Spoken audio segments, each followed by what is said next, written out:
কে কতদিন পর্যন্ত প্রেত শরীরে থাকবে সেটা কিন্তু একটা জিনিসের ওপর ডিপেন্ড করে। আমরা অজান্তেও তো অনেক অন্যায় করে ফেলি, কিন্তু অজান্তে করা অন্যায়েরও কিন্তু আমাদের শাস্তি পেতে হয়। সংদর্শন নরণ মানে হচ্ছে যে ওখানে একটা সাপে ভর্তি ঘরের মধ্যে তাকে ভরে দেওয়া হবে, একটা বড় একটা কড়াইয়ের মধ্যে ফুটন্ত তেলের মধ্যে তাকে ভেজে ফেলা হচ্ছে, অনন্তকাল ধরে ভাজা করা হবে যতক্ষণ না তার কর্মফলটা ক্ষয় হচ্ছে। কারণ কর্মফল না ক্ষয় হলে তাকে নতুন জন্ম দেওয়া যাবে না। মৃত্যুর পর আমাদের কি অনুভূতি হয়? মৃত্যু কিন্তু একটা প্রসেস, মানে এরকম নয় যে এক সেকেন্ডে কার বা এক মিনিটের মধ্যে মৃত্যু হয়ে গেল, ব্যাপারটা সেরকম নয়। আগেকার দিনে মারা গেলে না দেখবে বুড়ো আঙুল দুটো বেঁধে দেওয়া হতো। আচ্ছা, বুড়ো আঙুল দুটো বেঁধে দেওয়ার কারণটা হচ্ছে তপ্ত মূর্তি বলে একটা নরক আছে। তপ্ত মূর্তি নরকে ভয়ঙ্কর শাস্তি দেওয়া হয় যারা এক্সট্রা ম্যারিটাল বা পরকীয়া যেটা তুমি বলছো, পুরুষদের ক্ষেত্রে একটা আর নারীদের ক্ষেত্রে একটা মানে ধাতুর একটা কোনো বডি থাকে, সে অত্যন্ত গরম, সেইটার সাথে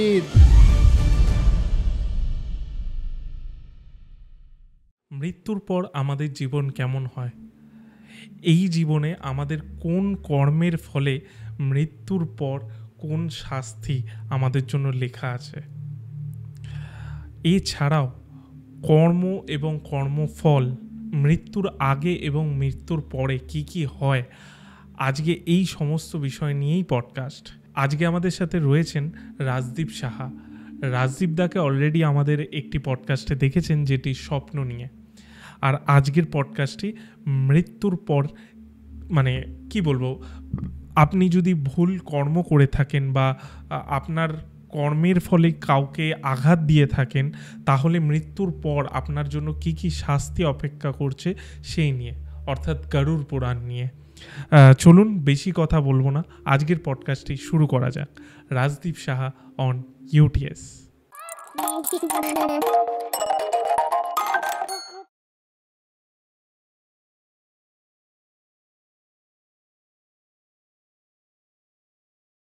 Rajdeep da, welcome back to UTS. Thank you. কেমন আছো? ভালো আছি, দ্বিতীয়বার তোমার চ্যানেলে এসে আরও ভালো ফিল করছি। Thank you. লাস্ট এপিসোডটা যেভাবে ফাটলো, কেমন লাগলো? সত্যি বলতে কি, আমি ভাবিনি যে ওটা এতটা ভিউজ আসবে। তো যখন ভিউজ এলো তখন অবশ্যই ভালো লাগলো যে আমার কথাটা কি মানুষ কিছুটা হলেও অ্যাকসেপ্ট করেছে। সেই অ্যাকসেপ্টেন্সটার জন্য ভালো লাগছে যে হয়তো কিছুটা হয়তো মানুষের কিছুটা অ্যাওয়্যার করতে পেরেছি এই বিষয়ে, স্বপ্নর বিষয়ে আগের এপিসোডটা ছিল। তার জন্য আমি হার্টফুলি আমার ভিউয়ার্সদের কাছে কৃতজ্ঞ, এবং সবার আগে তোমার এবং দিয়াদির জন্য দিয়াদিকে একটা থ্যাংক ইউ জানাতে চাই। না সত্যি, মানে খুব ভালোভাবে ওটা ওয়ার্ক করেছে। আর বিশেষত আমারও মনে হয়েছিল, তোমাকে আমি বলেছিলাম যে স্বপ্নের ব্যাপারটা নিয়ে লোকের অনেকের ইন্টারেস্ট আছে। আর সব থেকে বড় ব্যাপার, তুমি যেভাবে এক্সপ্লেন করেছো, মানে এক একজন সাপের স্বপ্ন দেখছি মানে এই ওই, কিন্তু তুমি লজিক্যাল কথাগুলো বলেছো যে আমাদের লাইফে এটা ঘটতে পারে, তার জন্যই বা এই জিনিস নিয়ে আমরা চিন্তা করছি, তার জন্যই আমরা এই স্বপ্ন দেখছি। মানে একদম অবাস্তব কোনো কথা বলোনি যেগুলো লোকে বলবে কুসংস্কার ছড়াচ্ছে, এটা বলোনি। এটাই হয়তো লোকের কানেক্ট করে গেছে সব থেকে বেশি। আজকে আমরা স্বপ্ন থেকে বেরিয়ে যে বিষয়টা নিয়ে আলোচনা করব সেটা হচ্ছে কর্মফল আর মৃত্যু। আমাদের কেন, ইউটিউবে যে কোনো চ্যানেলেই একটা ইন্টারেস্টিং টপিক। আমরা মৃত্যু নিয়ে অলরেডি একটা শুভম দার সাথে এপিসোড করেছি, সেটা বেরিয়ে গেছে অলরেডি। সেটা একরকম আমরা এক্সপ্লোর করেছি। আজকে অন্য দিকটা এক্সপ্লোর করব। ওটাই মূলত মৃত্যুর পর কি হয়, মানে কি হয় বলে একটা আত্মার কি হয়, একজন তান্ত্রিকের পার্সপেক্টিভ দিয়ে জিজ্ঞেস করেছি। শ্রাদ্ধানুষ্ঠান এই বিষয়গুলো জিজ্ঞেস করেছি। কিন্তু তোমার ক্ষেত্রে আমরা মৃত্যুর পর কি হয়, কর্ম কতটা মৃত্যুর পরের জন্ম সাথে কানেক্টেড, এই বিষয় নিয়ে আলোচনা করব। আর সাথে মৃত্যুর আগে আমরা এমন যদি কোনো কর্ম করে থাকি, মানে ধরো খুব বাজে কর্ম করলাম, বাজে কর্ম করার সময় তো আর কেউ জানে না ওটা বাজে কর্ম কি ভালো কর্ম, তার ফলে মৃত্যুর পর তার কি শাস্তি হতে পারে সেটা নিয়েও আজকে আলোচনা করব। তাহলে আজকের পডকাস্টটা আমরা শুরু করি। আমি তোমার কাছে প্রথমেই জানতে চাই যে মৃত্যুর পর আমাদের কি অনুভূতি হয়, আমাদের আত্মার মেনলি। দেখো, মৃত্যুর জাস্ট পরে বা বলা ভালো যখন মৃত্যুটা হচ্ছে, মৃত্যু কিন্তু একটা প্রসেস, মানে এরকম নয় যে 1 সেকেন্ডেই বা 1 মিনিটের মধ্যে মৃত্যু হয়ে গেল, ব্যাপারটা সেরকম নয়। মানে বিভিন্ন ক্ষেত্রে মানে ডেথ বেথ এক্সপিরিয়েন্স যেটাকে বলে, বিভিন্ন সাধকদের ক্ষেত্রে বা বিভিন্ন ক্ষেত্রে যারা এই বিষয়ে এক্সপিরিয়েন্সলি দেখে গেছেন সেই বিষয়ে, যেমন আমি বলতে পারি যে পণ্ডিত বিজয় কৃষ্ণ গোস্বামী বিশেষ করে এইগুলো নিয়ে খুব চর্চা করেছেন, যে উনি না মানে এরকম যেতেন যে বিভিন্ন জায়গায় যখন কেউ মারা যেতে বসেছে উনি খবর নিয়ে যেতেন। এবং সাধকদের না একটা বিশেষ ক্ষমতা থাকে, তারা কিছু অলৌকিক দর্শন তারা করতে পারে, দিব্য দৃষ্টি থাকে। উনি বিভিন্ন নিজের লেখার মধ্যে এক্সপিরিয়েন্সের মধ্যে বিভিন্নভাবে বলেছেন যে যখন মৃত্যু হয় না, আমাদের এখানে যে ব্রহ্মতালু আছে বা বলতে গেলে এই আমাদের যে 7টা চক্রের ওপরে যে একদম ক্রাউন চক্র আছে, এই ক্রাউন চক্রার মধ্যে দিয়ে কিন্তু আমাদের আত্মাটা বের হয়। আত্মাটা বের হয় বলতে গেলে কীভাবে, মানে ওটা 1 মিনিটে কিন্তু বের হয়, যখন মৃত্যুটা ঘটছে যে একটা সূক্ষ্ম শরীর কিন্তু মানে আলো দিয়ে তৈরি একটা সূক্ষ্ম শরীর এখান থেকে ব্রহ্মতালু থেকে বের হচ্ছে, এরকমভাবে কিন্তু এটা মানে হয় প্রসেসটা। এটা যারা দিব্যদৃষ্টি আছে তারা ওগুলো দেখতে পায়, যেমন পণ্ডিত বিজয় কৃষ্ণ গোস্বামী দেখতে পেতেন। উনি বলছেন যে এবার ওই ব্যক্তি নিজের সারা জীবনের কর্ম যেরকম করেছে সেই অনুযায়ী না তার এই যে সূক্ষ্ম শরীরটা, সেই সূক্ষ্ম শরীরটা কিন্তু তৈরি হয়, সূক্ষ্ম শরীরটা কিন্তু ওইভাবে তৈরি হতে থাকে। এবার মনে করো যে খুব সারা জীবন খুব একটা উন্নত মানে খুব ভালো কর্ম করেছে, ভালো করেছে, সততার সঙ্গে জীবনযাপন করেছে, কাউকে বিশেষ কোনো কষ্ট দেয়নি, মানে যতটা সম্ভব পবিত্র জীবনযাপন করেছে, তাদের মৃত্যুটা না খুব একটা পেনফুল হয় না, খুব একটা পেনফুল হয়ই না, তাদের মৃত্যুটা খুব সহজে হয়, কিন্তু মানে অত বেশি তাহলে তারা যন্ত্রণা অনুভব করে না। এবং তার যে এই যে বললাম যে একটা জ্যোতি নির্মিত একটা শরীর এই ব্রহ্মতালু থেকে বের হয়, এবং সেটা কিন্তু খুব সুন্দর একটা মূর্তি তৈরি হয়, মানে ওই ব্যক্তিরই মূর্তি দেখা যায়। কিন্তু মনে করো কেউ 76-80 বছর জর্জর বয়সে সে মারা যাচ্ছে, কিন্তু তার আত্মার ওই বডিটা, সূক্ষ্ম শরীরের বডিটা বলছি, কিন্তু এই বডিটা কিন্তু খুব স্মুথলি খুব সুন্দরভাবে বেরোয়। আবার অন্যদিকে যারা মানে পণ্ডিত বিজয় কৃষ্ণ গোস্বামী এরকম কিছু ঘটনাও দেখেছিলেন, যে এই আমি 76 বছরের একজন বৃদ্ধার মৃত্যু দেখেছিলেন, যে খুব পবিত্র জীবনযাপন করেছিলেন, তার যখন মৃত্যু হচ্ছে উনি ওখানে উপস্থিত ছিলেন, যে বলছেন যে আমি দেখতে পাচ্ছি যে তার দেহটা যখন মানে দেহ থেকে যখন ওই সূক্ষ্ম শরীরটা বের হচ্ছে ব্রহ্মতালু দিয়ে, তখন দেখছেন যে একটা খুব সুন্দর একটা মনে হচ্ছে না কোনো অষ্টাদশী কন্যা একটা মূর্তি যেন বের হচ্ছে, এবং সেটা ছবিটা খুব স্মুথ পরিষ্কার। অপরদিকে আরেকজন এমন ব্যক্তি যে সারা জীবন খুব অ্যাভারেজ লাইফ লিড করেছে বা বিলো অ্যাভারেজ লাইফ লিড করেছে, মানে অতটা অনেস্ট ছিল না। সাধারণত মানুষ যেরকমভাবে লাইফ লিড করে থাকে তার মৃত্যুর সময় মানে মৃত্যুর কষ্ট বলে যেটা, সেইটা খুব বেশি হচ্ছে, এবং তার যে বডিটা না মানে স্পিরিচুয়াল বডিটা, সূক্ষ্ম শরীরটা, সেইটা অতটা বেশি স্মুথ নয়, বা প্রাণটা যখন বেরোচ্ছে সেই মুহূর্তেও তার ভীষণ কষ্ট হচ্ছে, মৃত্যু যন্ত্রণা ভোগ করে যেটা, সেইটা হচ্ছে। তো মৃত্যুর ঘটার সময় এই জিনিসটা হয়। তো এবার মৃত্যু যখন ঘটে গেল, মানে এই যে সূক্ষ্ম শরীরটা যখন তার ফিজিক্যাল বডি থেকে, ম্যাটেরিয়ালিস্টিক বডি থেকে বেরিয়ে গেল, তখন না ইমিডিয়েটলি সে না বুঝতে পারে না যে তার সাথে অ্যাকচুয়ালি হলোটা কী। ইমিডিয়েটলি এই জিনিসটা বুঝতে পারে যে তার মনে হয় যেন কি হালকা লাগছে শরীরটা, বা ধরো সে খুব রোগে ভুগছিল, যন্ত্রণা ছিল, সেই যন্ত্রণাগুলো সাডেনলি একদম গায়েব হয়ে যায়।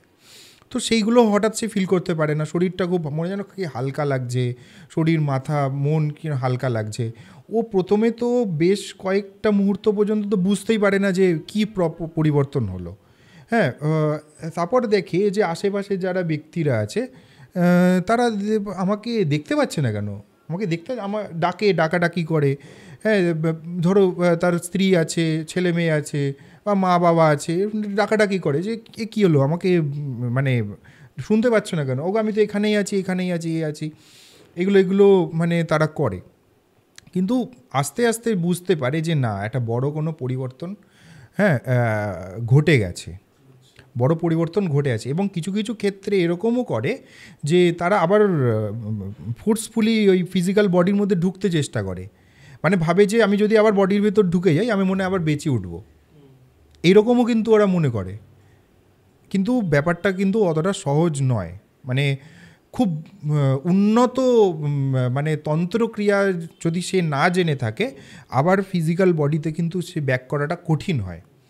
সেই কারণে দেখবে আগেকার দিনে, এখন অতটা করে না, আগেকার দিনে মারা গেলে না দেখবে বুড়ো আঙুল দুটো বেঁধে দেওয়া হতো।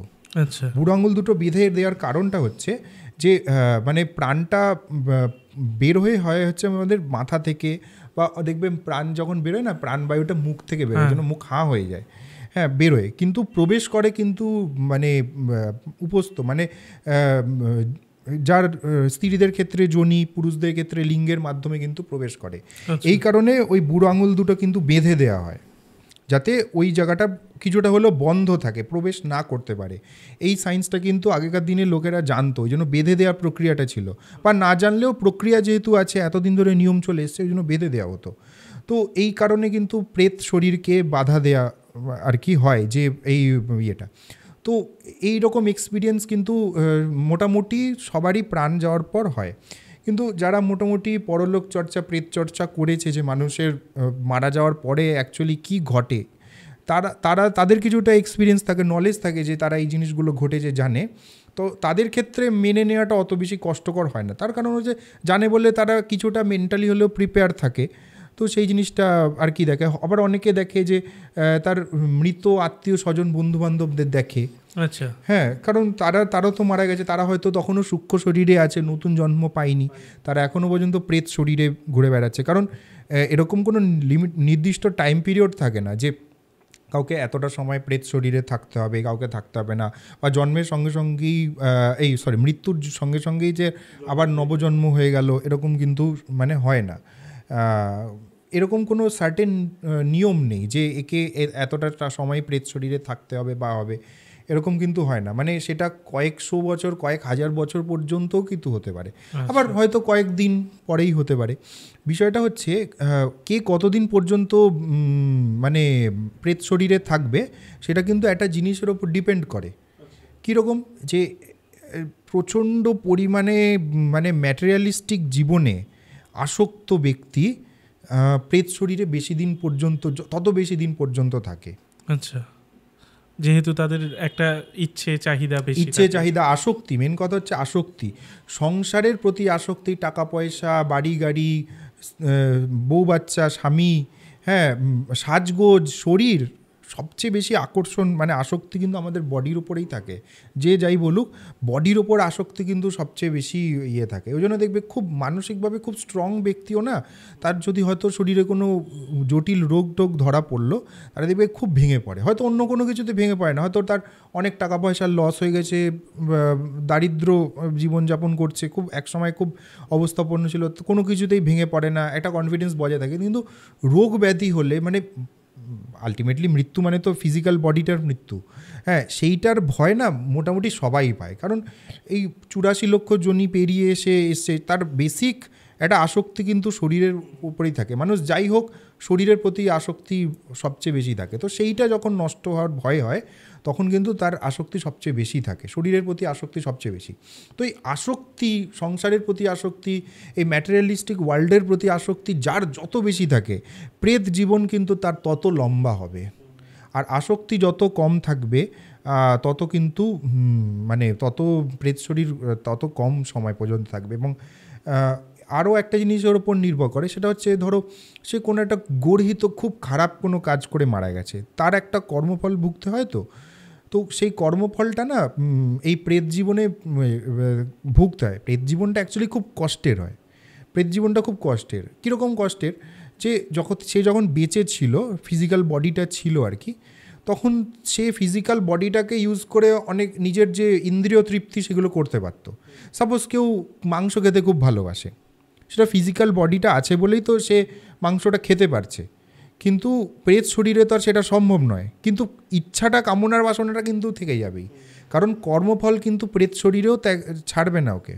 কর্মফল কিন্তু ওকে ধাওয়া করে বেড়াবে, ওর সাথেই কিন্তু চলবে।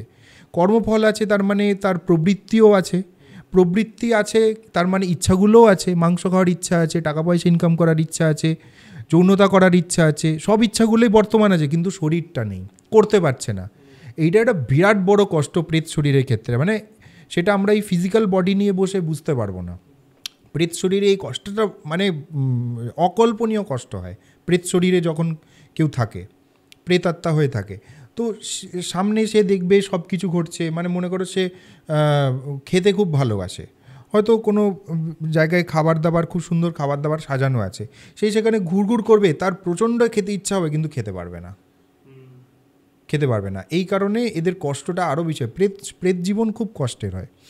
আচ্ছা, একটা বিষয় জিজ্ঞেস করি, সেটা হচ্ছে যে ধরো এই যে মৃত্যু, আমাদের এই মৃত্যুটা আগের জন্মে আমরা কি করেছি তার উপর ডিপেন্ড করে কি পরের জন্মের মৃত্যুটা লেখা থাকে? কারণ আমরা দেখি যে কেউ খুব আরামসে, মানে মৃত্যু তো সবসময় বেদনাদায়ক, কিন্তু নর্মালি হঠাৎ করে দেখা গেল মারা গেল, রাত্রিবেলা ঘুমিয়েছে, সকালবেলা উঠে দেখছি আমরা নেই।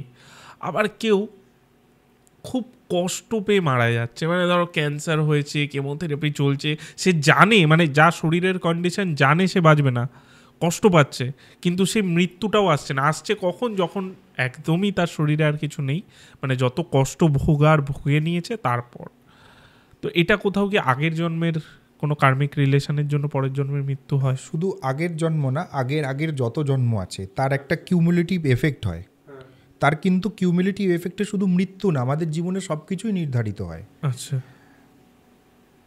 মানে শুধু মৃত্যু বলাটা ভুল, কীভাবে মৃত্যু হবে, ইভেন জন্ম থেকে শুরু করে যা কিছু, আমরা কীরকম মা বাবা পাবো, আমরা কীরকম ভাই বোন পাবো, আমরা কোন দেশে, কোন রাজ্যে, কোন জেলায়, কোন পাড়ার প্রতিবেশী পাবো, কোন পাড়াতে জন্মাবো, আমাদের মেধা কীরকম হবে, আমরা কত বেশি চিন্তা করতে পারবো, আমাদের মেধাটা, প্রতিভাটা কী প্রকৃতির হবে, কতটা হবে, ইভেন টাইম লাইনে পর্যন্ত।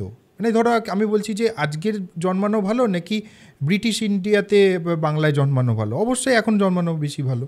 হ্যাঁ, কোন টাইম লাইন জন্মে, ইচ অ্যান্ড এভরিথিং কিন্তু ডিফাইন হয়, আমরা আগের জন্মে কী কেমন করেছি সব কিছু ডিফাইন হয়, শুধু মৃত্যু বলে না।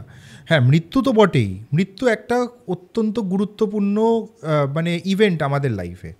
হ্যাঁ, দেখো মৃত্যু কি আগে যেটা বুঝতে হবে, যে আমরা মৃত্যু নিয়ে প্রচণ্ড কিছু চিন্তা করি, ঠিক আছে, কিন্তু এই মৃত্যু অ্যাকচুয়ালি কি, মৃত্যু মানে আমাদের ফিজিক্যাল বডিটা যখন, আমাদের এই যে সূক্ষ্ম শরীর, আমাদের কিন্তু 3 রকম টোটাল শরীর হয়, এই স্থূল শরীর, সূক্ষ্ম শরীর যেটাকে আমরা আত্মা বা জীবাত্মা বলি, আর একটা হচ্ছে কারণ শরীর, ঠিক আছে। এই কারণ শরীর বা কারণ শরীর নয়, সূক্ষ্ম শরীরটা কিন্তু আসল, এই স্থূল শরীরটাকে কিন্তু ও চালনা করে। এই স্থূল কিন্তু এই সব জিনিসের মতো, সব স্থূল জিনিসপত্রের মতো, তুমি একটা ফোন কিনেছো, ফোনটারও তো একটা এক্সপায়ারি ডেট আছে, যে এই টাইমের পর 5 বছর, 6 বছর, 7 বছর পর ফোনটা নষ্ট হয়ে যাবে। তেমনি এই আমাদের ফিজিক্যাল বডিটারও তো একটা এক্সপায়ারি ডেট আছে। এই এক্সপায়ারি ডেট যখন চলে যায় বা কোনো কারণে যদি আমাদের বডিটা নষ্ট হয়ে যায়, তখন কিন্তু আমাদের এই প্রবলেমগুলো হয়, এটা জানবে, মানে এই মৃত্যুটা হয়। মানে ফিজিক্যাল বডি নষ্ট হয়ে যাওয়া মানে হচ্ছে মৃত্যুর কিন্তু এর বেশি কোনো কিছু নয়। ফিজিক্যাল বডি নষ্ট হওয়া মানেই হচ্ছে মৃত্যু। এই মৃত্যুটা কিভাবে হবে, হ্যাঁ অবভিয়াসলি অনেক কিছুর উপর তো ডিপেন্ড করেই, ঠিক আছে। তো আমাদের এটা দেখতে হবে যে কার কর্মফল কীরকম আছে না আছে। ধরো খুব হরিফিক কর্ম করেছে, খুব ভয়ঙ্কর কর্ম করেছে, তখন তার মৃত্যুটাও অনেক সময় ভয়ঙ্কর হয়, যন্ত্রণাদায়ক হয়, পেনফুল হয়। হ্যাঁ, আবার দেখবে এই যে তুমি যে বললে যে রাত্রিবেলা ঘুমিয়ে সকালবেলা ঘুম থেকে উঠেছে, এটা নেই, তার মানে কি খুব নর্মাল ডেথ হয়েছে, খুব বেশি পেনফুল ডেথ হয়নি, তার মানে কি তার কর্মফল অত বেশি মানে খারাপ ছিল না, তাহলে তার ডেথটা পেনফুল হয়নি। হ্যাঁ, অনেক সময় আমরা এটাও দেখি যে খুব ভালো মানুষের পেনফুল ডেথ হয়েছে। হ্যাঁ, এবার বিষয়টা হচ্ছে যে হয়তো এই জন্মে সে খুব অনেস্ট, খুব পবিত্র জীবনযাপন করেছে, কিন্তু পাস্ট লাইফে, পাস্ট লাইফ মানে শুধু আগের জন্ম বলছি না, আগের কোনো জন্মে খুব হরিফিক কর্ম করেছিল। হ্যাঁ, যেমন বিশ্বের ক্ষেত্রে বলেছিলেন যে শ্রীকৃষ্ণ বলেছিলেন যে তোমার 101তম আগের জন্মে চলে যাও, দেখবে যে তুমি খারাপ কর্ম করেছিলে। কোনো একটা, আমার ঠিক গল্পটা মনে পড়ছে না, কোনো একটা পিঁপড়েকে মনে হয় উনি একটা কাঠি দিয়ে মেরেছিলেন, সেই কারণে ওই 101 জন্ম পরে দেখো মহাভারতের যখন যুদ্ধ হলো, ভীষ্মকে সরসজ্জায় যেতে হলো, মানে কতখানি কষ্ট পেতে তাকে হয়েছে। ভীষ্মের জীবনটা কিন্তু ওভারঅল খুব পবিত্র জীবন, সারা জীবন ব্রহ্মচর্য পালন করেছেন, খুব অন্যায় কর্ম সেরকম কিছু করেননি, ঠিক আছে, কিন্তু তার এই ডেথটা তো পেনফুল হলো, মৃত্যুটা পেনফুল হলো। তো এই জিনিসগুলো না অনেক জন্ম আগেরও কিন্তু আমাদের কর্মফল ভুগতে হয়, যেটা আমরা ভাবতেই পারি না। এই প্রশ্নটা আমাকে অনেকেই করেছে, বা আমি এটা পডকাস্টের মাধ্যমে বলতে চাই যে অনেকে জানে, যে জিজ্ঞেস করে যে আমি অমুক ব্যক্তিকে জানি, সে তো খুব পবিত্র জীবনযাপন করেছে, তার সত্ত্বেও তাকে এই কষ্টগুলো কেন পেতে হচ্ছে। হ্যাঁ, তো এর উত্তরটা আর কিছুই নয়, আমরা আগের জন্মে না 101 জন্মে ভীষ্মকে এত কষ্ট ভোগ করতে ছিল, তাহলে আমরা কত না জানি কি করেছি। সেটা এই জন্মের শুধুমাত্র জাজমেন্টে বোঝা যাবে না যে আমরা কেন তার ভালো ফল বা মন্দ ফল ভোগ করছি, বোঝাই যায়। আচ্ছা, তুমি অ্যাস্ট্রোলজিক্যাল দিক দিয়ে আমি একটা প্রশ্ন জিজ্ঞেস করি তোমায়। সেটা হচ্ছে যে এই যে যারা সুইসাইড করে তাদের আগের জন্মে কি করে থাকে যার জন্য এই জন্মে সুইসাইড করছে? দেখো, আগের জন্মে এরকম নির্দিষ্ট কিছু নেই যে এই কাজটা করে থাকলে এই জন্মে সুইসাইড করবে। অ্যাকচুয়ালি সুইসাইড তারাই করে যাদের প্রচুর পরিমাণে খারাপ কর্মফল এই জন্মে তাকে ভোগ করতে হচ্ছে। তার অ্যাস্ট্রোলজিক্যাল কিছু কম্বিনেশন আছে চার্টে, সেটা আমরা বুঝতে পারি। সেইটা কিন্তু কর্মফলের মাধ্যমেই ডিটারমাইন হয়, কর্মফলের মাধ্যমেই কিন্তু আসে যে এই কাজগুলো করলে প্রচুর কর্মফল চেপে আসে। মানে কর্মফল যখন প্রচুর এসে জমে না, তখন বিষয়টা হচ্ছে এই ফিজিক্যাল বডির মধ্যে জীবাত্মা বা আত্মা যাই বলো, সে আর কিন্তু থাকতে পারে না। আচ্ছা, থাকতে পারে না। তো তখন ও কোনো না কোনো কারণে একটা কিন্তু বডিটাকে ছাড়তে চায়। ওই জন্য দেখবে যে এই চিন্তাভাবনাগুলো আসে যে আমি দড়ি দিয়ে ফাঁসি দিয়ে ঝুলে পড়বো বা ট্রেনের সামনে ঝাঁপ দেবো। কোনো না কোনো কারণে ওর মনে হয় যে এই ফিজিক্যাল বডিটাকে যদি আমি নষ্ট করে দিতে পারি তাহলে বোধহয় মুক্ত হবো। যদিও তা হয় না, কিন্তু ওর সেন্সটা ওইভাবে কাজ করে। হ্যাঁ, এটার একটা কারণও আছে। তার কারণ হচ্ছে যে এই যে মৃত্যুর মাধ্যমে না ফিজিক্যাল বডিটা নষ্ট হলে অনেকটা কর্মফল কিন্তু আমাদের হালকা হয়ে যায়। আচ্ছা, হ্যাঁ, মৃত্যু হলে কর্মফলটা কিন্তু হালকা হয়ে যায়, কিন্তু অ্যাকচুয়ালি আত্মহত্যার ক্ষেত্রে ঠিক অপোজিটটা হয়, কর্মফল চেপে যায় এসে।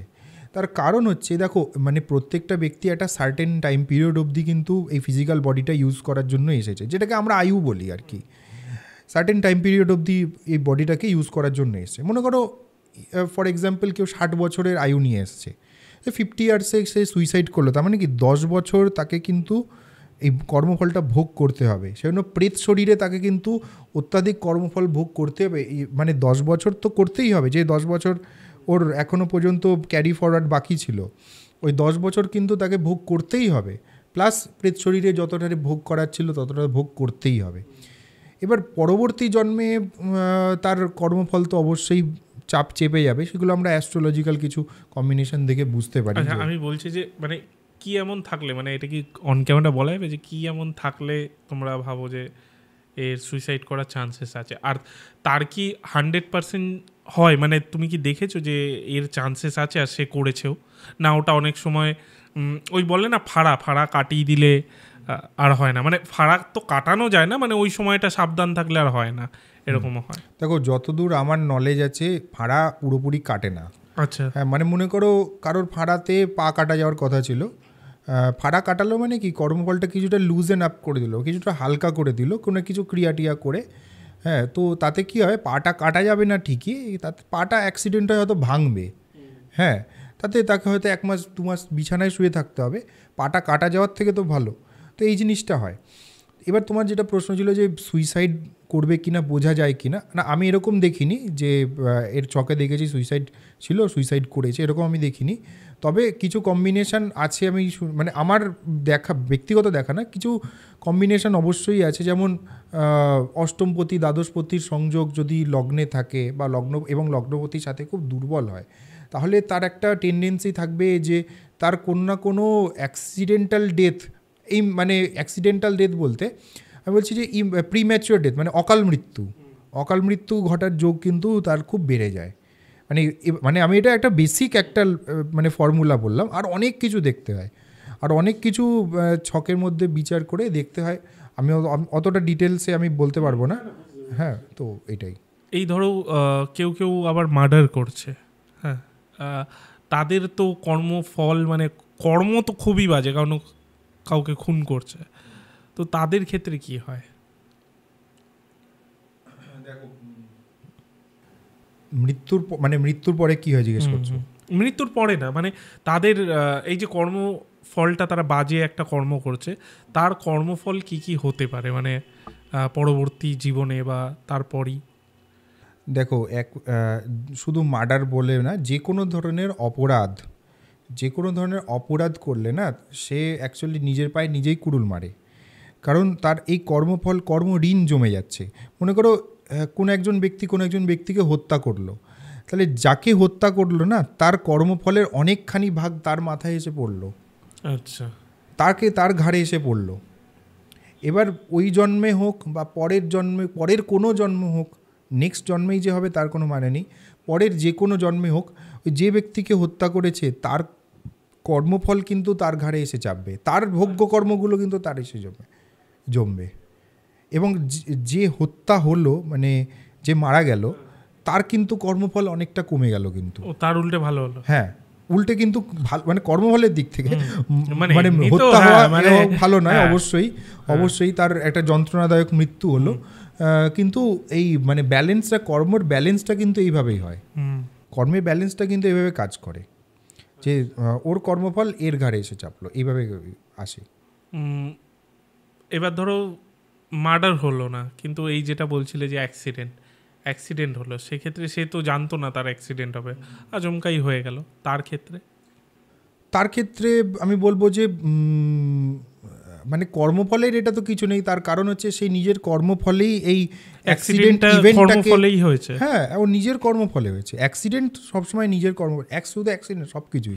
ধরো মানে এটা কি কোনো কিছু কোথাও লেখা আছে যে এই কর্মের ফলে পরবর্তীকালে অ্যাক্সিডেন্ট হতে পারে, বা এরকম কোনো ব্যাপার নেই? হ্যাঁ, এরকম হয়। ধরো আমরা অজান্তেও তো অনেক অন্যায় করে ফেলি, কিন্তু অজান্তে করা অন্যায়েরও কিন্তু আমাদের শাস্তি পেতে হয়। সেই কারণে আমাদের অজান্তেই, আমাদের চেষ্টা ছাড়াই এই অ্যাক্সিডেন্ট বা বড় কোনো রোগ ব্যাধি এগুলো আমাদের ঘাড়ে এসে পড়ে, সেইভাবে এগুলো কাজ করে। আচ্ছা, এরপর আমি একটু কর্মফল থেকে সরে, গাড়িটাকে একটু সরিয়ে, মৃত্যুর পর কি কি শাস্তি হয় সেইগুলোর দিকে আসে। হ্যাঁ, এই যে ধরো অনেকে পরকীয়া করে, আমি এটা দিয়েই শুরু করি। পরকীয়া করে, তাদের কি শাস্তি? দেখো, পরকীয়ার ক্ষেত্রে মানে আমাদের শাস্ত্রে বা যেমন বলি ভাগবতে বা বিশেষত গরুর পুরাণে এরকম বিভিন্ন ধরনের 28 রকমের নরকের উল্লেখ আছে, যে এই সার্টেন এই অন্যায়গুলো করলে, এই পাপগুলো করলে তাকে এই সার্টেন নরকগুলোতে যেতে হবে, পাঠানো হবে তাকে। বা বিভিন্ন যদি পাপ করে থাকে তাহলে সার্টেন পিরিয়ড অবধি এই নরকে থাকতে হবে বা এই নরকে থাকতে হবে, এরকম উল্লেখ আছে। হ্যাঁ, তো সেই রকম ধরো পরকীয়ার ক্ষেত্রে যেটা হয়, বিভিন্ন ধরনের নরক আছে, একাধিক নরক আছে, মানে পরকীয়ার জন্য নির্দিষ্টভাবে এই একটাই নরক এরকম নয়। যেমন ধরো অন্ধতমিশ্র নরকে পাঠানো হয়, বা সংদর্শন বলে একটা নরক আছে। হ্যাঁ, তারপর আর একটা খুব ভয়ঙ্কর নরক আছে, তপ্তমূর্তি বলে একটা নরক আছে। তপ্তমূর্তি নরকে ভয়ঙ্কর শাস্তি দেওয়া হয় যারা এক্সট্রা ম্যারিটাল বা পরকীয়া, যেটা তুমি বলছো, যে পুরুষদের ক্ষেত্রে একটা আর নারীদের ক্ষেত্রে একটা মানে ধাতুর একটা কোনো বডি থাকে, সে অত্যন্ত গরম, সেইটার সাথে তাকে সম্ভোগ করতে বাধ্য করা হয়। হ্যাঁ, সেইটার সাথে সম্ভোগ করতে, মানে বললো না, তপ্তমূর্তি নামের মধ্যে থেকেই বুঝতে পারছো যে কীরকম ভয়ঙ্কর, তার সাথে করতে বাধ্য করা হয়। এরকম ভয়ঙ্কর শাস্তির উল্লেখ আছে। বিভিন্ন পাপের জন্য আলাদা আলাদা রকম শাস্তির উল্লেখ কিন্তু আমাদের 28 রকমের টোটাল নরকের বর্ণনা গরুর পুরাণে আছে। মানে এইটা ছাড়া আর কি কি শাস্তি আছে? এইটা ছাড়া আর মানে এই পরকীয়ার জন্য বলছো? পরকীয়ার জন্য দেখো আর অন্ধতমিশ্র নরক আছে। ওটাই কি শাস্তি? অন্ধতমিশ্র নরকের মধ্যে যে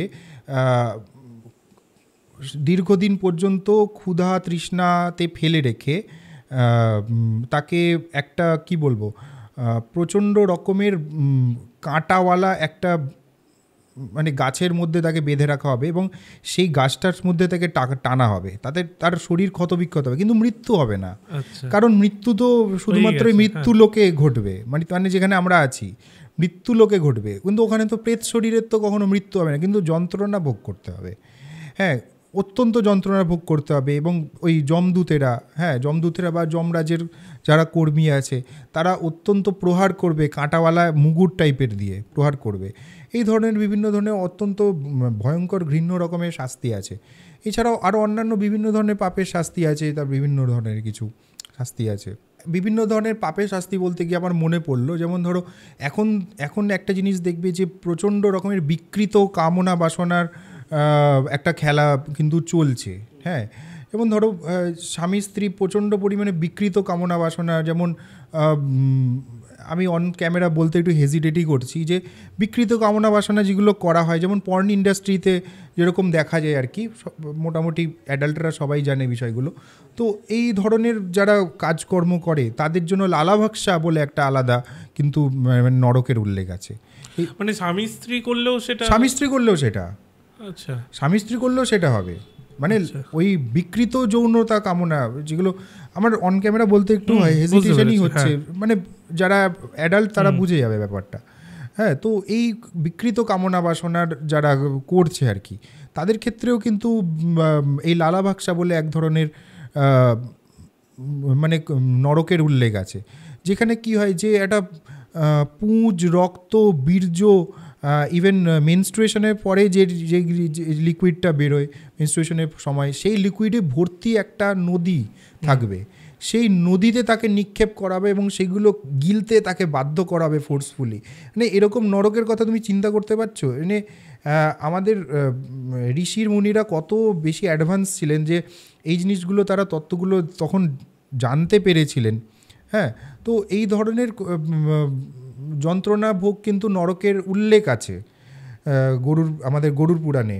তো এগুলো বিভিন্ন পাপের জন্য বিভিন্ন শাস্তি খুব, এবং সেগুলো প্রচণ্ড হরিফিক, ভয়ঙ্কর। আচ্ছা, মানে এইটা তো গেল নয় পরকীয়া বা এই রিলেটেড। এবার আমি বলি, এই যে আজকাল আমাদের না, গোটা বিভিন্ন রাজ্যেই বিভিন্ন দেশেও দেখা যায় যে দুর্নীতি হয়। হ্যাঁ, আমাদের রাজ্যে বেশি অবভিয়াসলি। তো এই দুর্নীতির জন্য কি কোনো শাস্তি আছে? হ্যাঁ, একদম নির্দিষ্ট করেই আছে। দুটো স্পেশালি নরক আছে, একটা হচ্ছে শুকরমুখ নরক, আর একটা হচ্ছে বৈতরণী। শুকরমুখ নরকটা খুব ভয়ঙ্কর। যেমন আখ পেশাই হয়, দেখেছো? আখের রস বিক্রয়, আখ পেশাই করে, আখটাকে দুটো মানে ভিতরে ঢুকিয়ে দিয়ে তা মানে পিষে দেয়, আর সেখান থেকে রস বেরিয়ে আসে। তো এই প্রেত শরীরটাকে ওই রকমভাবে আখের মতো, মনে করো আখের রস বের করার একটা মেশিন, ওইখানে ঢুকিয়ে দেওয়া হয়। যারা এই ধরনের পাপ, মানে স্পেসিফিক্যালি দুর্নীতি বলতে শুধুমাত্র নেতামন্ত্রীদের দুর্নীতি নয়, মানে দুর্নীতি বলতে অনেকেই কিন্তু দুর্নীতি করে। যেমন মনে করো কোনো সরকারি অফিসার, সেও তো দুর্নীতি করছে, ঘুষ নিচ্ছে বা কিছু করছে, তাকেও কিন্তু এই ধরনের নরকে নিক্ষেপ করা হবে। বা মনে করো একজন ইন্ডাস্ট্রিয়ালিস্ট, সে যে পরিমাণ টাকা নিচ্ছে সেই কিন্তু তার বদলে সে একটা খারাপ প্রোডাক্ট দিচ্ছে, তার মানে কি এক ধরনের জনগণকে ঠকানো হলো, শোষণ করা হলো, তাদেরকেও শুকরমুখ নরকে কিন্তু নিক্ষেপ করা হবে। আর বৈতরণীটাও অনেকটাও তাই। বৈতরণী হচ্ছে একটা নদী, তো ওই নদীতে রক্ত, পুঁজ, এই ধরনের মানে খুব ঘৃণ্য লিকুইড দিয়ে ভর্তি একটা নদী, সেখানে নিক্ষেপ করা হবে। যমরাজরা মারতে মারতে তাদের মানে করবে। কিন্তু সবচেয়ে পেনফুল কি জিনিস, যে ওখানে মৃত্যু হবে না, কারণ মৃত্যু তো শুধু ফিজিক্যাল বডিটার হয়, কেন ওখানে তো লোকে মৃত্যু হয়, ওরা তো মৃত্যুর লোক নয়, প্রেত লোক, তো ওখানে তো মৃত্যুর কোনো প্রশ্ন ওঠে না। তারপর ধরো এই যে আমরা বলি নিজেদের কথা, যে আমরা এই যে আমিষ খাচ্ছি, হ্যাঁ, তো তার জন্য আমি শুনেছি একটা শাস্তি আছে। তাদের জন্য কুম্ভীপাক নরক আছে, কুম্ভীপাক নরক বিশেষ করে, মানে অপরিচিতে যেটা দেখিয়েছিল। হ্যাঁ, অনেকটা হ্যাঁ, ওই অ্যাকচুয়ালি অপরিচিতটা তো গরুর পুরাণের উপর বেস করেই তৈরি করা হয়েছিল। তো ওই কুম্ভীপাক নরকটা হচ্ছে, ওখানে দেখানো হয়েছিল সিনেমাটার মধ্যে, যে একটা বড় একটা কড়াইয়ের মধ্যে ফুটন্ত তেলের মধ্যে তাকে ভেজে ফেলা হচ্ছে। হ্যাঁ, অনন্তকাল ধরে ভাজা করা হবে, যতক্ষণ না তার কর্মফলটা ক্ষয় হচ্ছে। হ্যাঁ, কারণ কর্মফল না ক্ষয় হলে তাকে নতুন জন্ম দেয়া যাবে না। হ্যাঁ, তো এই শাস্তি কিন্তু ভয়ঙ্কর। তো শুধুমাত্র মানে আমি সাহার না, পশু পাখিদের যে কোনো রকমভাবে যারা কষ্ট দেয়, যে কোনোভাবে কষ্ট দেয়, তাদের কিন্তু এই শাস্তি আছে। হ্যাঁ, এবার পশু পাখিদের ভালোবাসে না, আবার কষ্টও দেয় না, কোনো ব্যাপার নয়, তাহলে তাদেরকে এই নরকে নিক্ষেপ করা হবে না। কিন্তু যারা পশু পাখিদের হয়তো সে আমি সাহারি নয়, কিন্তু পশু পাখিদের যে কোনো রকমভাবে কষ্ট দিচ্ছে। কারণ বাইরে দেখবে কোনো কিছু নেই, হঠাৎ কুকুরকে একটা ঢিল মেরে দিল, বা বিড়ালকে একটা ঢিল মেরে দিল মজার ছলে। তো এই নরকে তাকে কিছু সময় থাকতে হবে, শাস্তি ভোগ করতে হবে, কুম্ভীপাক নরক। তুমি বললে যে এখানে কর্মফল হ্রাস করা হয় বা শেষ করে দেওয়া হয় যে কর্মটা ও করে এসছে, তাহলে এখানে তো একটা ক্ল্যাশ হচ্ছে, যেটা হচ্ছে ধরো পরের জন্মে যখন জন্মগ্রহণ করছে তখন আমরা বলছি কি আগের জন্মের কর্ম করছি সেই কর্মফল পাচ্ছি। তো যদি আমরা উপরে গিয়ে কর্মফল সব রাশি করে আসি বা শেষ করে আসি, তাহলে কেন আগের জন্মের কর্মফলটা হ্যাঁ, পাচ্ছি? এবার দেখো বিষয়টা হচ্ছে আমাদের ফিজিক্যাল বডিতে জন্ম হতে গেলে একটা লিমিট পর্যন্ত কর্মফল নিতে পারেও এই ফিজিক্যাল বডিটা। হ্যাঁ, মনে করো প্রচণ্ড অতিরিক্ত কর্মফল আছে, তাহলে তার জন্মটাই হবে না। কারণ এই ফিজিক্যাল বডির একটা কর্মফল নেওয়ার কিন্তু একটা লিমিট আছে। সেই লিমিট অবধি ওই কর্মফলটা মিনিমাইজ করে, মানে এই যে নরকে হেনা তেনা শাস্তির কথা বললাম আমি, এটসেট্রা এটসেট্রা, এই শাস্তিগুলো দিয়ে দিয়ে অ্যাকচুয়ালি তার ভালোর জন্যই করা হচ্ছে। এই ফিজিক্যাল বডিতে যাতে এটার জন্মটা হয়, তার জন্য এই শাস্তিগুলো দিয়ে দিয়ে, শাস্তি না হলে কর্মফল হবে না, এই জন্ম হবে না। আচ্ছা, তো এই জন্মটা ওই কারণেই কিন্তু দেওয়া হচ্ছে, মানে শাস্তিটাও কিন্তু ওই কারণেই দেওয়া হচ্ছে। তো শাস্তিটা দিয়ে দিয়ে দিয়ে দিয়ে তার এই কর্মফলটাকে কমানো হয়, তারপর এই জন্মটা দেওয়া হয়। তারপর জন্ম যখন হয়ে গেল, তখন তার নিজস্ব ইচ্ছা কিছুটা আছে যে আমি অন্যায়টা করব কি করব না, এই ভাবটা একটা। প্রসঙ্গক্রমে একটা ছোট্ট একটা জিনিস বলে দিই, যে অনেকের প্রশ্ন আছে যে আমরা আগের জন্মে কি পাপ করেছি, তার তো আমরা বুঝতে পারছি না কি পাপ করেছি যে এই তার শাস্তি ভোগ করছি, নাহলে তো আবার ওই পাপটা করব। যদি আমরা পাপটা জেনে যাই, তাহলে আর তো ওই অন্যায়টা করব না।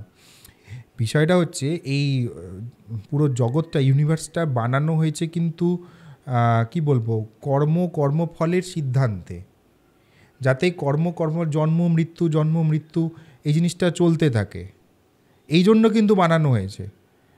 জন্ম মৃত্যু কর্মফল কেটে গেলেই কিন্তু আর জন্ম হবে না, তখন কিন্তু মানে ব্রহ্ম দর্শন হবে বা ঈশ্বর দর্শন হবে, যে ভাষায় বলে ঈশ্বর দর্শন হবে, ব্রহ্ম দর্শন হবে, আর তার কিন্তু জন্ম হবে না।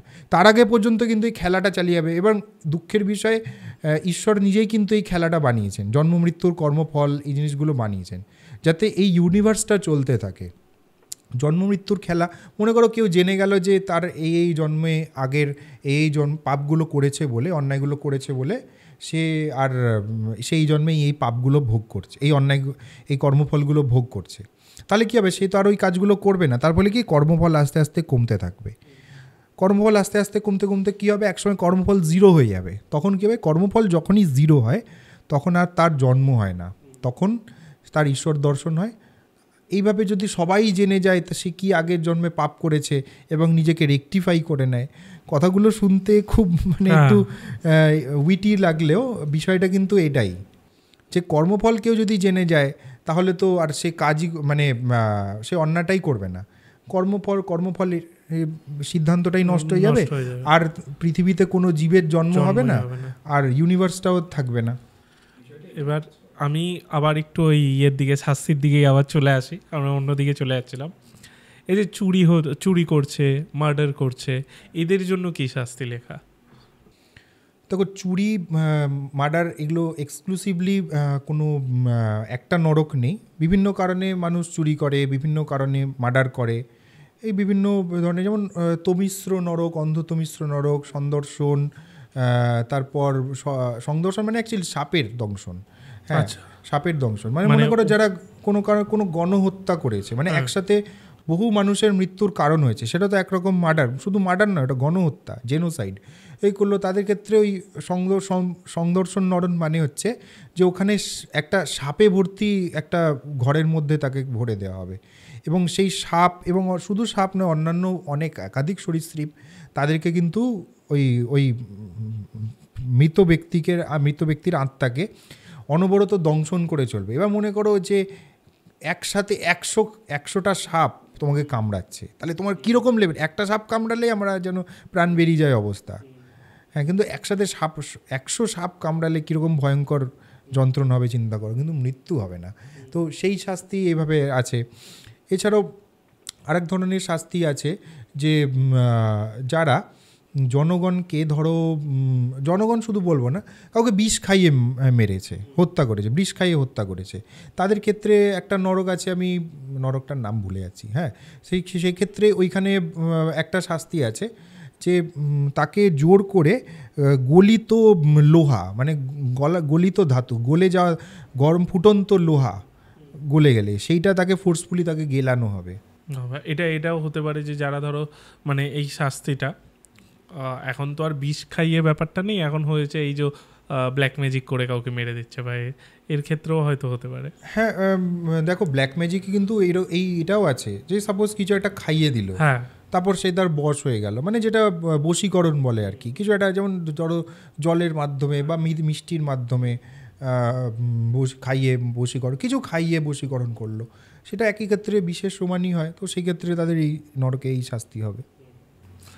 আর ধর্ষণের ফলে, ধর্ষণের ক্ষেত্রে অবভিয়াসলি অন্ধতমিশ্র নরকেই তাকে পাঠানো হবে। অন্ধতমিশ্র নরকটা মেনলি ওইটাই, শুধু ধর্ষণ বলে নয়, মানে যে কোনো স্ত্রীলোককে তার ইচ্ছার বিরুদ্ধে তাকে যৌন সংসর্গে বাধ্য করাকে। এবার আমাদের কর্মফল হলো নরকের শাস্তি নিয়ে আমরা আলোচনা করলাম। এবার আসি একটু ভূত প্রেতে। আমাদের চ্যানেলে যখনই ভূত প্রেত নিয়ে আলোচনা হয় তখন পিকটা নেয়। যাই হোক, যে কোনো চ্যানেলেই এখন তো ইউটিউবে এটাই বেশি চলছে ট্রেন্ডিংয়ে।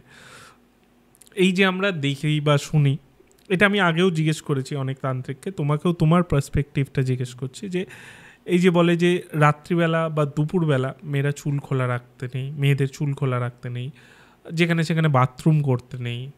হ্যাঁ, সেন্টের ফলে প্রেতরা বেশি অ্যাট্রাক্ট হয়। এগুলো মানে এগুলোর পেছনে লজিকটা কি, মানে কেন হয়? দেখো, প্রথম কথা এই আমি এতক্ষণ আমরা যে প্রেত শরীরের প্রেত লোকের কথা বললাম, তাদের মধ্যে কিন্তু সবাই এই জিনিসটা করতে পারে না। বিশেষ করে ভয়ঙ্কর কিছু প্রেত যারা থাকে, বিশেষ করে একাধিক কোনো ভয়ঙ্কর কাপালিক বা তান্ত্রিক বা অঘরী, এরা যখন মারা যায় না, তখন তাদের ক্ষেত্রে এই জিনিসগুলো হয় যে কোনো কারণে তার কর্মফল এত বেশি হয়ে আছে যে তারা খুব পাওয়ারফুল আর কি। প্রেত শরীরও প্রচণ্ড পাওয়ারফুল, তারা কতগুলো জিনিসে কিন্তু অ্যাট্রাক্ট হয়। সেই তার মধ্যে একটা জিনিস হচ্ছে, দেখো মৃত পশু পাখির ব্যক্তি বা ধরো মৃত শুধু পশু পাখি না, মানুষের শরীর। হ্যাঁ, মানে মনে করো এবার দেখো সবারই তো সব দেওয়া হয় না, মনে করো কোথাও একটা মেরে তাকে পুঁতে ফেলে রাখা হয়েছে, তাদের তো শ্রাদ্ধকর্ম বা কিছু হয়নি, যে ধর্মেরই হোক না কেন, সে তার শ্রাদ্ধকর্ম বা তাদের ধর্মে যে রীতি রেওয়াজগুলো আছে সেগুলো করা না হলে তার আত্মার মুক্তি হয় না বা কিছু ওইখানে রয়েছে। হ্যাঁ, এইগুলোর যেখানে থাকে তারা সেই জিনিসের প্রতি অ্যাট্রাক্টেড হয়।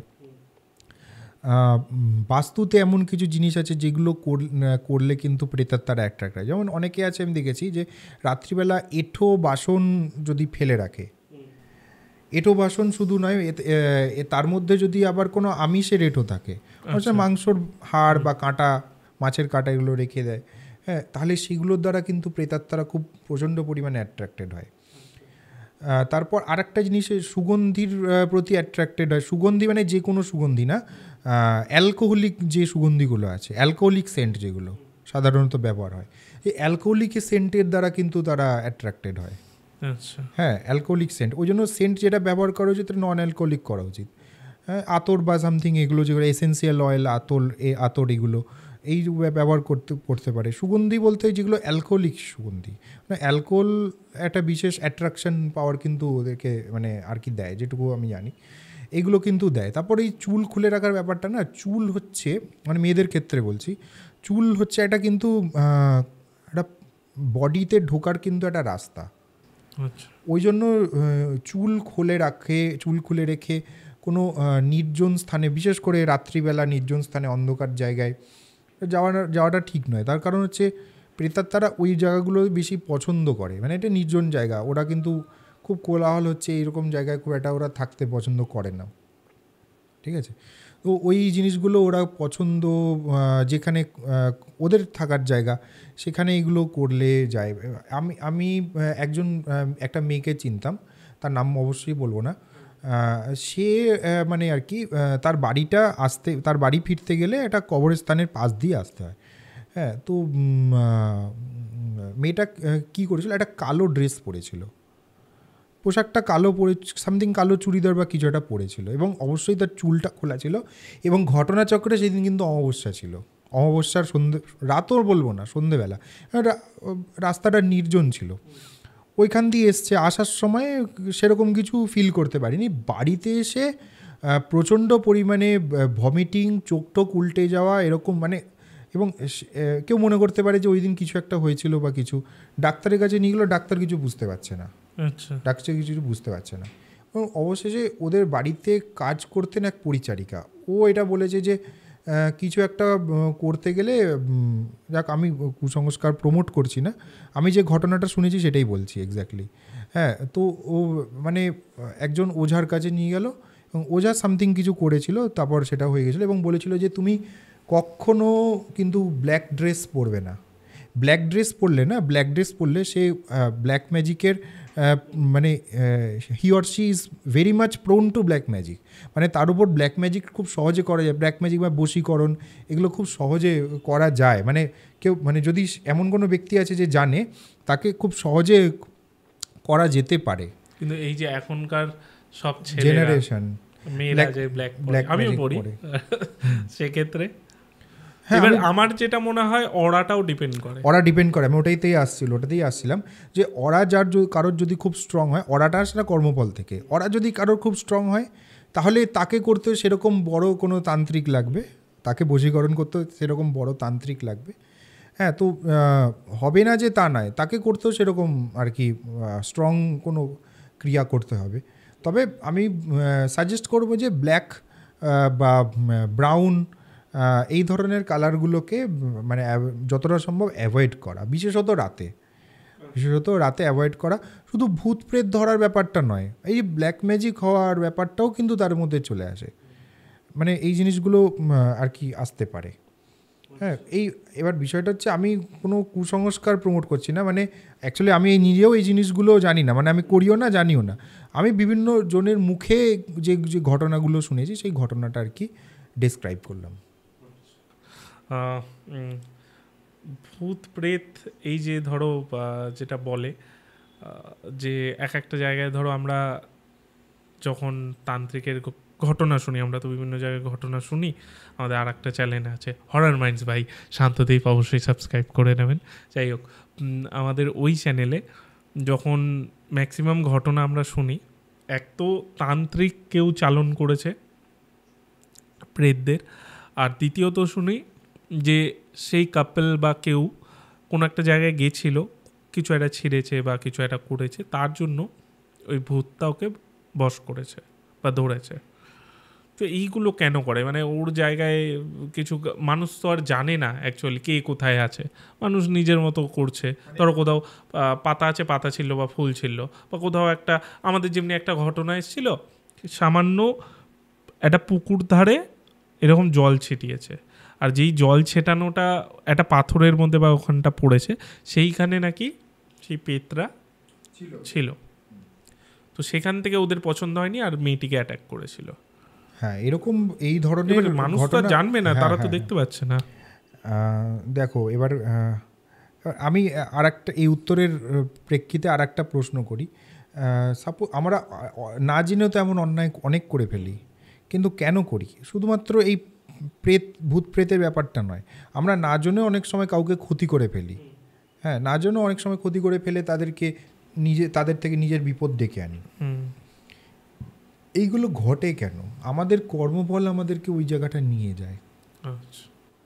আমাদের শেষে ওই একটাই জিনিস আসবে, আমাদের জীবনে যা কিছু ঘটছে ইচ অ্যান্ড এভরিথিং কিন্তু কর্মফল, আমাদের কর্মফল নিয়ে যাচ্ছে। অ্যাকচুয়ালি কি বলি, ঋণানুবন্ধন বলে একটা ব্যাপার আছে, কর্মের ঋণ প্রত্যেক যার যার সাথে জুড়ে আছে তার সাথে যেরকম হয়, মানে ঋণানুবন্ধন যার সাথে ভালো আছে তার সাথে ভালো জিনিস ঘটবে আমার, তার থেকে আমি ভালো কিছু গেন পাবো। যেমন কারোর সাথে ঋণানুবন্ধন ভালো থাকলে সে আমার বন্ধু হবে বা খুব ভালো আত্মীয় হবে কিছু, হ্যাঁ। আর ঋণানুবন্ধন যার সাথে নেগেটিভ হবে তার সাথে খারাপ জিনিস ঘটবে, তার সাথে কোনো না কোনো তুমি অজান্তেও হয়তো তার কোনো ক্ষতি করে ফেললে এবং সে তারপরে তোমার উপর ক্ষিপ্ত হয়ে গেল। তেমনি সেম অ্যাজ এই ব্ল্যাক এন্টিটিগুলো, হ্যাঁ, মানে এই যে প্রেতাত্মা, ও জানে না, ও তো না জেনেই জল ছিটিয়েছে, ও তো জানে না, ওর ভালো লাগেনি, এরকম কিছু। মানে মানুষ অ্যাকচুয়ালি যা জীবনে ম্যানিফেস্ট হয়, যা কিছু ঘটছে সেগুলো তার কর্মফল থেকেই কিন্তু আসে, এটা কিন্তু নাথিং আর কিচ্ছু নয়। এইটাই অ্যাট্রাক্ট করে, সে নিজের জীবনে কিন্তু সেই ঘটনাগুলোকে অ্যাট্রাক্ট করে। মানে আলটিমেটলি আমাদের লাইফে যা কিছুই হচ্ছে সেটা আমাদের পূর্বজন্মের বা এই জন্মেরও বলা চলে কর্মের ফল। অনেক সময় আমরা এই জন্মের কর্মের ফল এই জন্মেই পেয়ে যাই, অনেক সময় আমরা গত জন্মের কর্মের ফল এই জন্মে পাই। আবার এই জন্মে যা কিছু করছি হয়তো পরের জন্মে পাবো বা এই জন্মের শেষের সময় পাবো, এই জন্মে পাবো, হ্যাঁ, ঠিক আছে। এটা কর্মের পাইপলাইন একটা থাকে, আমরা যা করছি জমতে থাকছে। কোন কর্মের কোন ফল কেউ বলতে পারে না, যে আমি এই কর্মটা করেছি বা এই ভুলটা করেছি তার জন্য যে এই জিনিসটা হচ্ছে, সেটা হয় না কখনো। আমি দেখেছি অনেকে বলে যে ইনস্ট্যান্ট হয়ে যায়। হ্যাঁ, ইনস্ট্যান্ট আমার সাথে একটা হয়েছে খুব হাসির জিনিসটা। আমি তখন কনকশালী, মানে আমাদের ওখানে 4 পড়তে হবে, 3 না 4 এরকমই পড়ি। তো একটা বন্ধুর ব্যাগ থেকে 2 টাকা পড়ে গেছিলো, হ্যাঁ। এবার পড়েছে, এবার কার ব্যাগ থেকে পড়েছে আমি এখনও জানি না অনেস্টলি। হ্যাঁ, 2 টাকা আমি নিচে দেখেছি, ওই আমাদের পড়ার যে ইয়েগুলো থাকতো স্কুলের টেবিলগুলো তার তলায় পড়ে রয়েছে। আমি নিয়ে ওই 2 টাকা নিয়ে বাড়িতে এসে চকলেট খেয়েছি। পরের দিন আমি ওরকম 2 টাকা করে জমাতাম আমার ব্যাগে। পরের দিন বলবো না, কিছুদিন পরই আমি দেখছি আমার ব্যাগ থেকে ওরম জমি 10 টাকা করেছিল। আর তখন 10 টাকা অনেক, মানে এখন 10 টাকা কিছুই না, তখন 10 টাকা অনেক। 10 টাকাটা নেই, কোথাও আমি পাইনি। তো আমি তখন আমার এই রিয়েলাইজেশনটা হয়েছিল, ওই 2 টাকা কার আমি ওখান থেকে তুলেছি, তার ফলে আমার 10 টাকা গেছে। হ্যাঁ, একদম, এটা আমি দেখেছি একদম। এই যে এই ঘটনাগুলো সত্যিই ঘটে, মানে ইনস্ট্যান্ট কর্ম না হলেও তোমার মনে হচ্ছে ইনস্ট্যান্টলি ঘটলো, কিন্তু ওটা হয়তো হওয়ারই ছিল। মানে আগের কোনো কর্মের জন্য 10 টাকা তোমার হারালো, কিন্তু তোমার মনে হচ্ছে হয়তো 2 টাকার কর্মফলটা তুমি পরে পাবে, হ্যাঁ, কিন্তু তোমার ইনস্ট্যান্ট ওরকম মনে হচ্ছে, কিন্তু ফল পেতে দেরি হয়, মানে ইনস্ট্যান্ট হয় না। যারা খুব উচ্চ স্তরের সাধক তাদের ইনস্ট্যান্ট হয়, কারণ সাধনা করে করে তারা কর্মফলটাই কিন্তু কমায়। আচ্ছা, কর্মফলটাই কমাতে একদম যখন জিরো হয়ে যায়, কর্মফলটা জিরো হয়ে যায়, তখন কিন্তু তাদের আর জন্ম হয় না। তারা ওই জিনিসটার জন্যই এত স্ট্রাগল করছে, এত সাধনা করছে। আজ মোটামুটি আমরা অনেক কিছু নিয়ে আলোচনা করলাম, একটু ডার্ক স্পেসে আজকের আলোচনাটা হলো। মানে আগের দিন আমরা একটু ব্রাইট স্পেসে আলোচনা করেছিলাম, যার জন্য ব্যাকগ্রাউন্ডটাও ব্রাইট ছিল। আজকে একটু ডার্ক স্পেসে আমরা আলোচনা করলাম। তোমার কেমন লাগলো? দেখো, এই আলোচনাগুলো তো আমি আমার ফ্রেন্ড সার্কেল, বন্ধুবান্ধবদের মধ্যে করি, কিন্তু সেটা লিমিটেড মানুষের মধ্যে। কিন্তু সবচেয়ে বড় ভালো এই কারণে লাগছে যে তোমার চ্যানেলের মাধ্যমে কয়েক হাজার মানুষ দেখতে পাবে, হয়তো লাখ মানুষ দেখতে পাবে। তো আমি মনে করি যে কিছুটা মানুষ যদি এই জিনিসগুলো জেনে অ্যাওয়্যার হয়, বিন্দুমাত্র যদি অ্যাওয়্যার হয়, তাহলে আমার এই পরিশ্রমটা সার্থক হবে। এই জন্য তোমাকে একটা বিশেষ ধন্যবাদ জানাতে চাই। আমাদের আবার অন্য কোনো টপিক নিয়ে অন্য কোনো দিন আবার আলোচনা হবে। মানে একসাথে যখন আছি আমরা, কন্টিনিউ এই সিরিজটা চলতে থাকুক তোমার সাথে আমার সাথে। আর দেখি দর্শকদেরও কেমন কোয়েশ্চেন আসে এবার। পরবর্তীকালে কিছু আমরা এরকমও করতে পারি যে দর্শকের কিছু কোয়েশ্চেন নিয়ে আমরা পডকাস্ট করলাম, সেরকমও হতে পারে। থ্যাংক ইউ, তুমি আবার আসলে। আমার নিজের এসে খুব ভালো লাগলো, এবং শান্তদীপ এবং দীপন দুজনকে আমি ধন্যবাদ জানাতে চাই। আবার দেখা হচ্ছে কোনো একদিন, তবে এই মানে 2025-এই। Thank you.